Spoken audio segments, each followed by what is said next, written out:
Next gen நேயர்கள் அனைவருக்கும் அன்பார்ந்த வணக்கங்கள். நான் உங்கள் வாழ்க வளமுடன் ஜோதிடர் ஸ்ரீ குரு சுந்தரவடிவேல். இப்போ பார்த்தீங்கன்னா 2025 கார்த்திகை மாத பலாபலன்கள் எப்படி இருக்க போகுது, என்ன செய்யலாம், என்ன செய்யக்கூடாது, என்ன விதமான வழிபாடுகள் உகந்ததாக இருக்கும் அப்படிங்கிறதை பற்றியும், ஒவ்வொரு ராசிக்கும் நட்சத்திர பலன்கள் எப்படி இருக்குது இந்த கார்த்திகை மாதத்தில் அப்படிங்கிறதையும் நம்ம விரிவாக பார்க்க போகிறோம். அப்படி பார்க்கையில் கிரக மாற்றங்கள் அப்படின்னு எடுத்துக்கிட்டோம் அப்படின்னா, இந்த கார்த்திகை மாதத்தில் பாருங்கள், சுக்கிரன் அப்படிங்கிறது பயிற்சி ஆகிறார். காலச்சக்கரத்தின் 7ஆம் இடத்திலிருந்து 8ஆம் இடத்துக்கு பயிற்சி ஆகக்கூடிய சுக்கிரன். அடுத்து சனி பகவான் வக்ரவ நிகர்த்தி அடையக்கூடிய ஒரு காலகட்டமாகவும் இது இருக்குது. பொதுவாகவே இந்த கார்த்திகை மாதம் அப்படின்னு எடுத்துக்கிட்டோம் அப்படின்னா, நமக்கு எல்லாருக்குமே ஞாபகம் வர்றது அப்படின்னு எடுத்துக்கிட்டோம்னா, திருக்கார்த்திகை, திருவண்ணாமலை தீபம், பரணி தீபம் அப்படிங்கிறது தான் நமக்கு ஞாபகம் வரக்கூடிய ஒரு அமைப்பு அப்படிங்கிறது இருக்குது. அப்போ இந்த திருக்கார்த்திகையில், இந்த கார்த்திகை மாதத்தில் ரொம்ப சிறப்பான ஒரு விசேஷம் அப்படிங்கிறது பரணி தீபம் ஏற்றுறது. அடுத்து திருவண்ணாமலை தீபம் பார்க்கறது. அந்த பரணி தீபம் அப்படிங்கிறது பார்த்தீங்க அப்படின்னா, பித்ரு சாபம் நீக்கக்கூடியது, குடும்பத்தில் சுபிட்சம் வரக்கூடிய ஒரு அமைப்பு, லட்சுமி கடாட்சத்தை உருவாக்கக்கூடியது, துன்பங்கள் நீக்கி இன்பங்களை அதிகம் பெறக்கூடிய ஒரு அமைப்பு கொண்டது தான் இந்த பரணி தீபம். ஸோ பரணி தீபம் அப்படிங்கிறது கண்டிப்பாக எல்லோரு வீட்டிலையும் ஏற்றக்கூடிய ஒரு அமைப்பு அப்படிங்கிறதும், வழிபாடு செய்யக்கூடிய அமைப்பு அப்படிங்கிறதும், குலதெய்வ வழிபாடு மட்டுமல்லாது அந்த காலகட்டத்தில் நமக்கான உயர்வை நோக்கிய வழிபாடு அப்படிங்கிறதையும் நம்ம செய்யக்கூடிய ஒரு அமைப்பு அப்படிங்கிறது கார்த்திகை மாதத்தில் இருக்குது. அப்போ இந்த கார்த்திகை மாதம் அப்படிங்கிறது இப்படிப்பட்ட சிறப்புகளோடு இருக்கக்கூடிய இந்த கார்த்திகை மாதத்தில் உங்களுடைய ராசிக்கு என்னென்ன விதமான மாற்றங்கள், முன்னேற்றங்கள் ஏற்பட போகுது அப்படிங்கிறதை பற்றி ரொம்ப விரிவாக நம்ம பார்க்க இருக்கிறோம். இப்போ இந்த 2025 வரக்கூடிய இந்த கார்த்திகை மாதத்தில் கிரக நிலைகள் எப்படி இருக்குது அப்படின்னு பார்த்தோம் அப்படின்னா, காலச்சக்கரத்தின் 4ஆவது இடத்துல குரு பகவான் உச்ச வக்ரவ நிலையில் இருக்கிறார். அடுத்து கேது பகவான் 5ஆம் இடம். அடுத்து பாருங்கள், 7ஆம் இடத்தில் இருக்கக்கூடிய சுக்கிரன் பார்த்தீங்கன்னா வருகின்ற கார்த்திகை 11க்கு பிறகு எங்கே 8ஆம் இடத்துக்கு மாறக்கூடிய ஒரு அமைப்பு அப்படிங்கிறது கிரக மாற்றம் இருக்குது. சூரியன், அதே நேரத்தில் செவ்வாய் பகவான் அப்படிங்கிறவங்க காலச்சக்கரத்தின் 8ஆம் இடத்துல இருக்கிறாங்க. இதே காலகட்டத்தில் 11ஆம் இடத்துல ராகு பகவானும், 12ஆம் இடம் சொல்லக்கூடிய மீனம் ராசியில் சனி பகவானும் வக்ரவ நிவர்த்தியோடு இந்த மாதம் இருக்கக்கூடிய ஒரு அமைப்புகள் கொண்டது தான் இந்த மாதம். அப்போ இந்த மாதத்தில் இப்படி கிரக நிலைகளோடு இருக்கக்கூடிய இந்த மாதத்தில் உங்களுடைய ராசிக்கு என்ன நடக்கும், என்ன செய்யலாம், என்ன செய்யக்கூடாது அப்படிங்கிறதை பற்றி நட்சத்திர பலன்களோட இப்போ பார்க்க போகிறோம். ரிஷபராசி, காலச்சக்கரத்தின் 2ஆவது ராசியாக இருக்கக்கூடிய ரிஷபராசி, சுக்கிர பகவானின் ஆதிக்கம் நிறைந்த உங்களுக்கு இந்த காலகட்டத்தில் என்னென்ன விஷயங்கள்லாம் நடக்க இருக்குது இந்த கார்த்திகை மாதத்தில். கார்த்திகை மாதத்தின் கிரக நிலைகள் பார்த்தீங்கன்னா ரொம்ப அற்புதமாக இருக்குது ரிஷபராசிக்கு.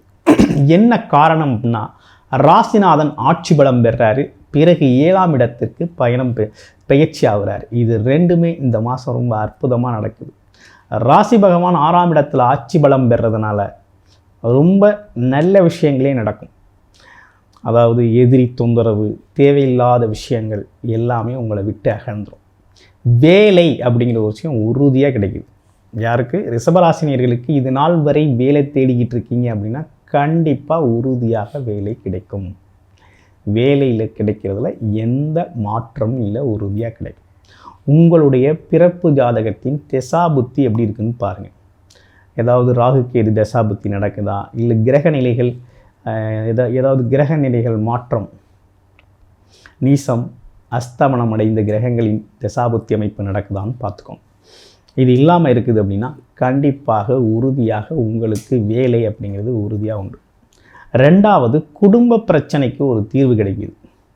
குடும்பத்தில் ஒரு மகிழ்ச்சியே இல்லாமல், ஒரு குழப்பமாக, எப்போ பார்த்தாலும் வேலை வேலை வேலை அப்படிங்கிற ஒரு அமைப்பில் இருந்தாலும், அதே நேரத்தில் இன்னொரு விஷயம் என்னென்னா, குடும்பத்தில் மங்கள நிகழ்ச்சிகள் நடத்தக்கூடிய ஒரு அமைப்பும் உருவாகுது. ஸோ ரிஷபராசியை பொறுத்த வகையில் இது ஒரு நல்ல காலகட்டம், நல்ல தருணமாக அமைஞ்சிருக்குது, நல்ல தருணமாக அமைஞ்சிருக்குது. அதே நேரத்தில் வரன் தேடிக்கிட்டு இருக்கோம், நீண்ட நாளாக வரன் தேடிக்கிட்டு இருக்கோம், திருமணமே ஆகலை, திருமணத்திற்காக 1, 2, 3 முறை பல்வேறு விஷயங்கள் முயற்சி எடுத்தாச்சு. ஆனால் அதற்கான கிட்டத்தில் வருது தடைபட்டு போயிடுது அப்படிங்கிற ஒரு அமைப்பு இருக்கு இல்லையா? இந்த காலகட்டத்தில் அதெல்லாம் தவிடுபொடியாகி மாற்றம் நடக்கும். கண்டிப்பாக உறுதியாக திருமண பாக்கியம் அப்படிங்கிறது கைகூடக்கூடிய அமைப்பு, வரன் அமையக்கூடிய ஒரு அமைப்பு ரொம்ப அற்புதமாக இருக்குது. அதே நேரத்தில் வேலை தொழில் அமைப்புகள் எப்படி இருக்குது அப்படிங்கிறத பார்க்கணும். தொழில் அமைப்புகளை பொறுத்த வகையில் லாபம் தரக்கூடிய அமைப்பு அப்படிங்கிறது உருவாயிருச்சுங்க. சனி பகவான் வக்ரவ நிவர்த்தி அப்படிங்கிறது இதே மாதத்தில் அடைகிறார்.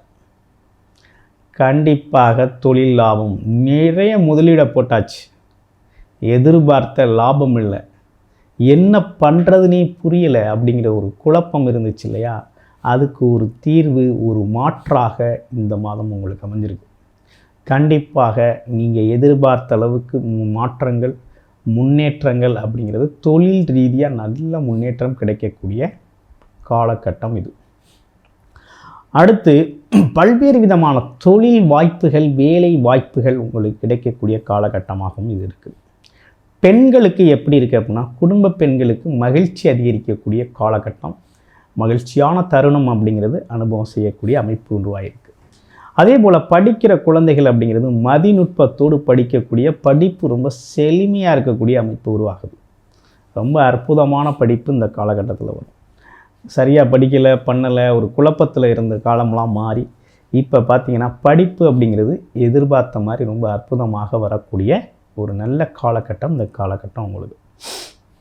அடுத்து சீனியர் சிட்டிசன்ஸ், வயதானவர்கள் அப்படின்னு பார்த்தோம்னா உடல் ஆரோக்கியம் சார்ந்த விஷயங்களில் ஒரு நல்ல மாற்றத்தை நீங்கள் எதிர்பார்க்கலாம். இந்த மாதம் ரொம்ப நல்லா இருக்கு. நன்றி, வணக்கம், வாழ்த்துக்கள். இதுவரை நம்ம பார்த்தது அனைத்துமே பார்த்தீங்கன்னா பொது பலன், அதாவது ஒவ்வொரு மாதமும் நடக்கக்கூடிய கிரக மாற்றங்களால் ஏற்பட்டிருக்கக்கூடிய பொது பலனை ஒவ்வொரு ராசிக்கும் நம்ம பார்த்துருக்கோம். அப்போ ராசி லக்கணம் அப்படிங்கிறது வேறு வேறாக இருக்குது. ராசி அப்படிங்கிறது பார்த்தீங்கன்னா 12 ராசிக்குள்ளே ஏதோ ஒரு ராசி அப்படின்னு நீங்கள் இருப்பீங்க, நட்சத்திரத்தில் இருப்பீங்க. ஆனால் லக்கணம் அப்படிங்கிறது மாறுபட்டிருக்கும். இப்போ ராசிக்காக நம்ம ராசியின் அடிப்படையில் தான் இப்போ நம்ம என்ன பண்ணியிருக்கோம் பார்த்தீங்கன்னாக்க, இந்த ராசி பலன்கள் அப்படிங்கிறத கோச்சார பலன்கள் அப்படிங்கிறத பொது பலனை நம்ம கொடுத்துருக்கோம். ஸோ இந்த பொது பலனே நல்லா இருக்குது, கரெக்டாக இருக்குது அப்படிங்கிறது மாதிரி நேயர்கள் கூறினாலும் சொல்கிறீங்க. இருப்பினும் இப்போ என்ன விசேஷம் அப்படின்னு பார்த்தோம்னாக்க, லக்கண அடிப்படையில் உங்களுடைய பிறப்பு ஜாதகத்தின் அடிப்படையில் என்ன தசாபுத்தி அமைப்புகள் நடக்குது அப்படிங்கிறத துல்லியமாக பார்த்துக்கிட்டிங்கன்னா இந்த காலகட்டத்தில் என்ன மாதிரி விஷயத்தில் ஈடுபடலாம், என்ன மாதிரி விஷயத்தில் ஈடுபடக்கூடாது அப்படிங்கிறதை பற்றி ஒரு முழுமையான விவரம் அப்படிங்கிறத எடுத்துக்கலாம் முடியும். அது மட்டும் இல்லாமல் உங்களுடைய பிறப்பு ஜாதகம் தொடர்பான டீட்டெயில்டான விரிவான தசாபுத்தி அமைப்புப்படி ஒரு தெளிவான கன்சல்டேஷன், பர்சனல் கன்சல்டேஷன் உங்களுக்கு தேவைப்படுது அப்படின்னா டிஸ்பிளேல தர்ற நம்பருக்கு கால் பண்ணி அப்பாயின்மெண்ட் ஃபிக்ஸ் பண்ணிக்கிட்டு உங்களுடைய பர்சனல் கன்சல்டேஷனை நீங்கள் முழுமையாக எடுத்துக்கலாம்.